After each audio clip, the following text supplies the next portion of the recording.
Okay, so there's been a big shift in Russian geopolitics, and I'm going to explain how it's worked. You've seen it if you paid attention. You've seen it unfold before our eyes this past week. So this is an RT, and I know some of you are going to say you can't believe anything you see in RT. Sometimes they're helpful because they're helping you understand what the Russians want to project. This is what the Russians want to project. Dmitry Trenin, Russia is making its biggest geopolitical shift in 300 years. Here's how it's playing out. Now, who's Dmitry Trenin? He's a professor, and he will be. Was the Carnegie Moscow Center. He has taken a more and more aggressively pro-Putin line over time. He is now a professor at the Higher School of Economics, and I'm just this article. Um, I believe, not because it's an RT, in spite of the fact that it's an RT, because they're saying things that add up. And when I triangulate with other sources, when I read Putin's speeches, when I read the delegates' speeches at the African conference last week, it all just makes sense. So I'm going to make my case, and then I'm going to tell you what it means for Ukraine, which is not good. Okay, last week's Russia-Africa Summit in St. Petersburg was a landmark event in Moscow's foreign policy concept and practice. Now, it wasn't as well attended, and the Western media pointed that out, but it signaled something about what Russia is planning on doing. The meeting, with the bureaucratic preparation and the wide public coverage it has received with Russia, testifies to a sea change in Moscow's worldview and international positioning toward the world's rising non-Western majority.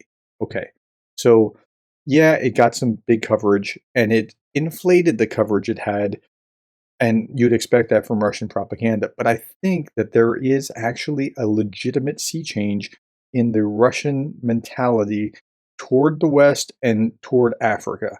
Okay, let's unpack that. St. Petersburg was founded by Peter the Great in the early 18th century as a window to Europe, and last week it served the same purpose for Africa. So he's saying it's not by accident that this was held in St. Petersburg, which was supposed to be opening up Europe for Russia, and now it's opening up Africa, so there's a symbolism there. Okay, I get that. But there's more than just a symbolism. This is a definite shift in the way that the Russians will think about who they're going to deal with, who their friends are, and who their enemies are. Nevertheless, the failure of Russia's long travails of Western integration in the wake of the demise of the Soviet Union has now exploded into the proxy war against the United States and NATO in Ukraine. Nothing new there. They talk about this proxy war kind of thing all the time. So this is a standard talking point.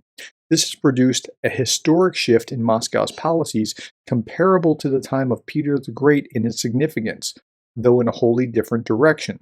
For the foreseeable future, the universe of Russian foreign policy will remain divided into two large parts: the House of Foes, including Europe, North America, and the rest of the Anglosphere, and the House of Friends elsewhere. Now that's significant.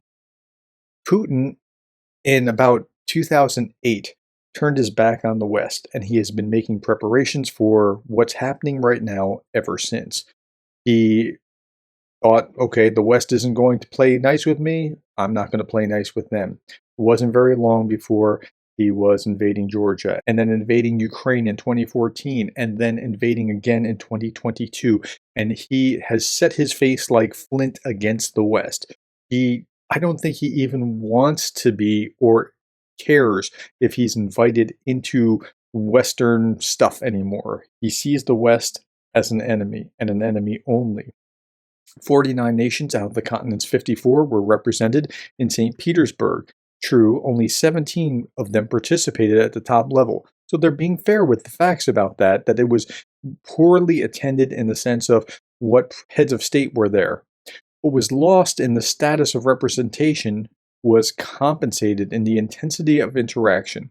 That may or may not be true, but this conference showed me that Putin has essentially abandoned hopes of playing nice with the West. He doesn't care about the sanctions anymore. He doesn't care about being welcomed back into the Western sandbox. He doesn't care about that. He's now deciding, and he talks about the BRICS, and he talks about China and Asia, and he talks about Africa.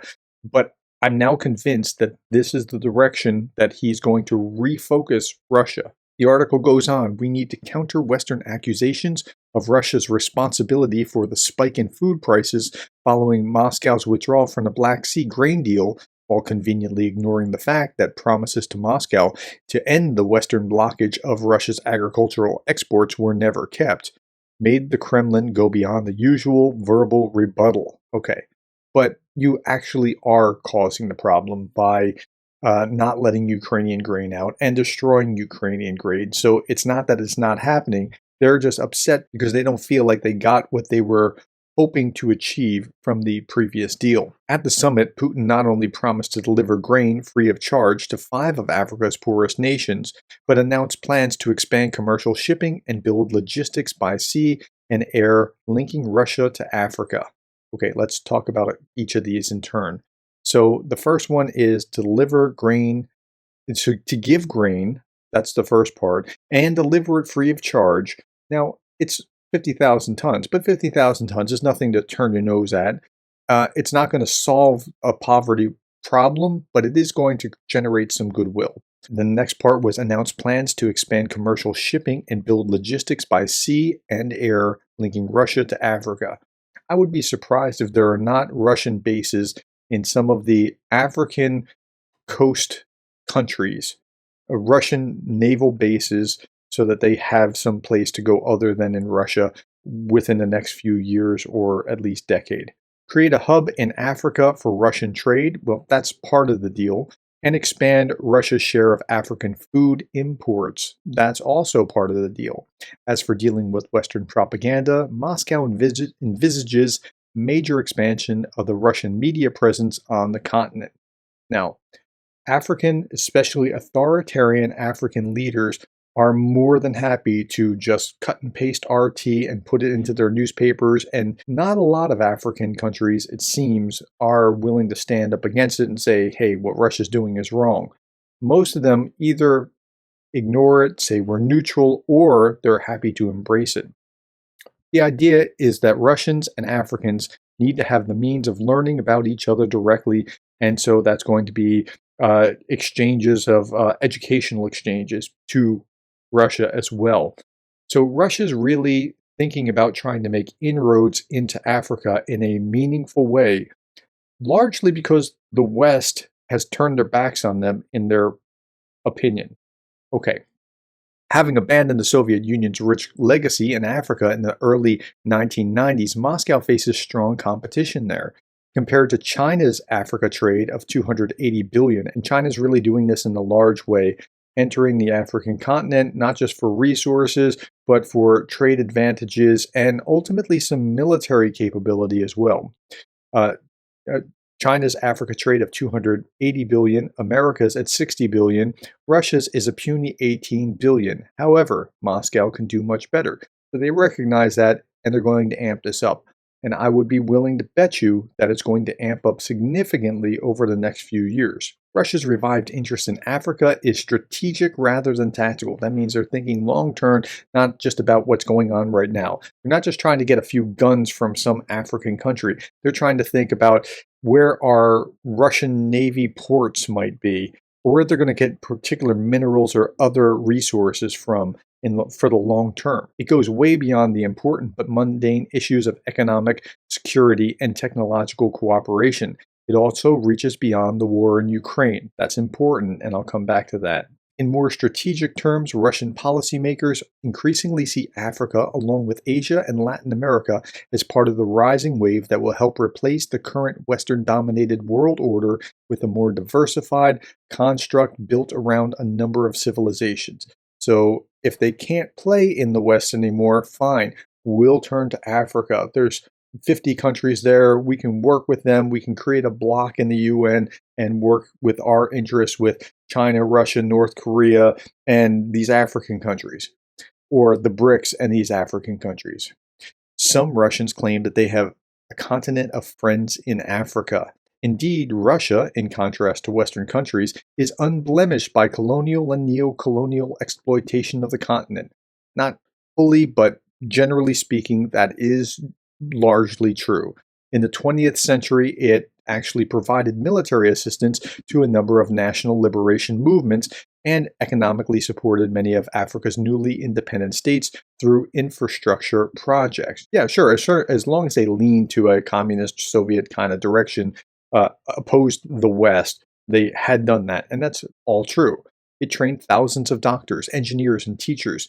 Yet the political reality is more complex than that. The US and the former colonial powers, France, Britain, and others, not to forget Germany, see the continent as essentially their market and a resource base and will seek to protect their economic dominance and political influence.